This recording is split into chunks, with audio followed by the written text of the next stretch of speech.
Hello everyone. तो सबसे पहले महाशिवरात्रि की हार्दिक शुभकामनाएं। तो आज हम पेंट करेंगे भोलेनाथ की इस पेंसिल स्केच को। तो चलिए शुरू करते हैं। सबसे पहले मैंने ली है रेफरेंस इमेज जिससे मैं देख करके पेंट शुरू करूंगी, और साथ में लिए हैं मैंने मेरे एक्रिलिक कलर, और साथ में मेरे ये बचे हुए वाटर कलर्स जो मुझे बहुत हेल्प करते हैं, और ये रहे मेरे ब्रशेस। तो चलिए शुरू करते हैं और सुनते हैं एक अनसुनी कहानी। क्या आप जानते हैं कि भगवान शिव को नीलकंठ क्यों कहा जाता है? आखिर क्यों उनके गले का रंग नीला पड़ा? और क्या हुआ था उस दिन जब पूरी सृष्टि के अंत का समय आ गया था?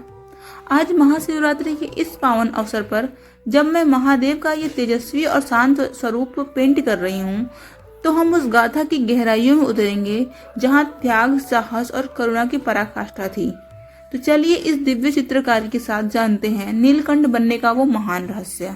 तो हुआ ये कि ऋषि दुर्वासा ने एक बार इंद्रदेव को फूलों की एक दिव्य माला भेंट की थी, लेकिन अहंकार में चूर इंद्र ने उसे अपनी हाथी ऐरावत को पहना दिया।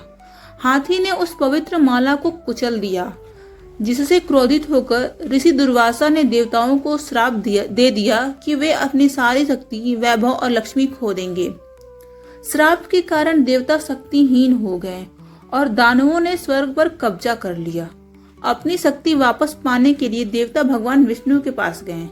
विष्णु जी ने उन्हें सलाह दी कि वे दानवों के साथ मिलकर क्षीर सागर का मंथन करें, जिससे अमृत निकलेगा। इसी अमृत को पीकर देवता फिर से अमर और शक्तिशाली हो सकते थे। मंथन के लिए मंदराचल पर्वत को मथानी बनाया गया और वासुकी नाग को रस्सी। एक तरफ देवता थे और दूसरी तरफ दानव।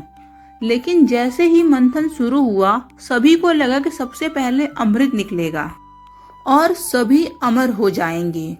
लेकिन मंथन शुरू होते ही जो निकला उसने ब्रह्मांड की जड़ें हिला दी।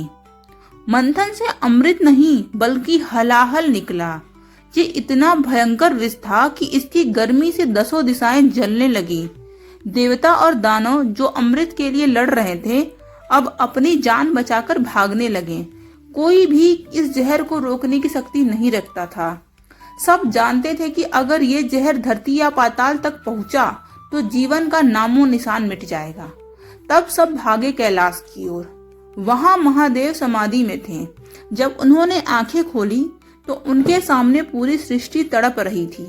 महादेव ने देखा कि अमृत के लिए तो सब तैयार हैं, लेकिन इस जहर की जिम्मेदारी लेने वाला कोई नहीं। महादेव ने बिना एक पल गवाए उस भयानक हलाहल को अपनी हथेली में लिया और उन्होंने उसे पी लिया। पूरी सृष्टि मौन हो गई, लेकिन मां पार्वती ने अपनी शक्ति से उस जहर को महादेव के कंठ में ही रोक दिया। जहर के प्रभाव से महादेव का गला गहरा नीला पड़ गया। इसी क्षण ब्रह्मांड ने उन्हें नया नाम दिया, नीलकंठ। पेंटिंग में आप जो ये नीला रंग देख रहे हैं, ये केवल एक रंग नहीं बल्कि महादेव की वो करुणा है जिसने दुनिया का सारा दुख और अपने भीतर सोख लिया। उनका कंठ जल रहा था, इसीलिए उन्होंने मस्तक पर गंगा और चंद्रमा को धारण किया ताकि उस जलन को शीतलता मिल सके। हलाहल विष को कंठ में रोकने के बाद महादेव का पूरा शरीर अग्नि की तरह धधकने लगा था। उस हलाहल की ज्वाला इतनी प्रचंड थी कि स्वयं कैलाश की बर्फ पिघलने लगी थी। तब उस ताप को कम करने के लिए महादेव ने कुछ तत्वों को धारण किया जो आज उनके स्वरूप की पहचान बन गए हैं। सबसे पहले महादेव ने अपने मस्तक पर चंद्रमा को स्थान दिया। चंद्रमा शीतलता का प्रतीक है। जैसे ही चंद्रमा ने महादेव के माथे को छुआ, विष की उस भयंकर जलन में थोड़ी शांति आई। इसलिए हम महादेव को चंद्रशेखर भी कहते हैं। पेंटिंग में चंद्रमा की ये सफेद रोशनी दरअसल उस मानसिक शांति को दिखाती है जो बड़े से बड़े संकट में भी अडिग रहती है। सिर्फ चंद्रमा ही नहीं, माँ गंगा ने अपनी शीतल जलधारा से महादेव के मस्तक का अभिषेक करना शुरू किया। विष की गर्मी इतनी थी कि महादेव ने ठंडे विषैले सर्पों को अपने गले और शरीर पर लपेट लिया, क्योंकि सर्प प्रकृति से ठंडे होते हैं। देवताओं ने भी उन पर जल और बेलपत्र चढ़ाना शुरू किया ताकि उन्हें आराम मिले। यही कारण है कि आज भी हम शिवलिंग पर जल और ठंडी चीजें चढ़ाते हैं ताकि उस नीलकंठ की जलन को शांत कर सकें। तो दोस्तों, ये है मेरे महादेव का फाइनल लुक। पेंसिल की हर लकीर और रंगों की हर गहराई के साथ मैंने उस महात्याग को उतारने की कोशिश की है जो उन्होंने ब्रह्मांड को बचाने के लिए किया था। अपनी हथेली में पूरे संसार का विष थाम कर उसे अपने कंठ में रोक लेना और बदले में हमें जीवन का अमृत देना, यही उनकी अनंत करुणा है। और इसलिए भगवान शिव को नीलकंठ कहा जाता है, क्योंकि वो नीला रंग आज भी गवाही देता है कि इस सृष्टि का रक्षक कौन है।